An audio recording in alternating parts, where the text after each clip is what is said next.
ಮಗ ಅರ್ಜೆಂಟ್ ಬೇಗ ಹತ್ತು 20 ಲೋ ಗಾಡಿ ಹತ್ತು ಅಂದಿದ್ದು. ಲೋ ಏನೋ ಮಾಡ್ತಾ ಇದೀಯಾ? ಗಾಡಿ ಎತ್ತು ಅಂದಲ್ಲ ಮಚ್ಚ, ಎತ್ತಾ ಇದೀನಿ. ಲೋ ಎತ್ತು ಅಲ್ಲೋ, ಗಾಡಿ ಮೇಲೆ ಹತ್ತು ಅಂದಿದ್ದು. ಹೌದಾ? ಏನು ಮಾಡ್ತಾ ಇದೀಯಾ?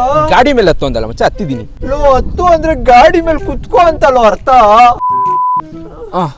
ನನ್ ಮಗನ್ ಸವಸ ಅಲ್ಲ. ಏನೋ ಮಾಡ್ತಾ ಇದೀಯಾ? ಕುತ್ಕೋ ಅಂದಲ್ಲ ಮಚ್ಚ, ಕೂತಿದೀನಿ. ಲೇ ಕುತ್ಕೊಳ್ಳೋದ್ರೆ ಸೀಟ್ ಮೇಲೆ ಅಂಡಾಕ್ಬಿಟ್ಟು ಕುತ್ಕೊಳ್ಳೋ. ಹೌದಾ?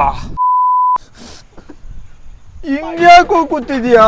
ನೀನ್ ತಾನೇ ಮಚ್ಚ ಸೀಟ್ ಮೇಲೆ ಅಂಡಾಕು ಅಂದೆ. ಮಗ ಹುಡುಗರ ತರ ಕುತ್ಕೊಳ್ಳೋ.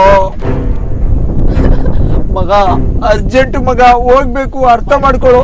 ನೋಡು ನಾನು ಹೆಂಗ್ ಕೂತಿದ್ದೀನಿ, ನಂತರ ಕುತ್ಕೊಳ್ಳೋ.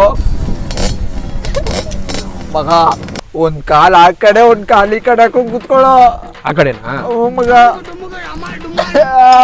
ಆಯ್ತಾ ಇಲ್ಲ ಮಚ್ಚ ಯಾಕೆ ಅಳ್ತಾ ಇದೆಯಾ? ಹೋಗಲ್ಲ ಎಲ್ ಮಗ, ಎಲ್ಲ ಹೋಯ್ತಾ ಐತಲ್ಲ.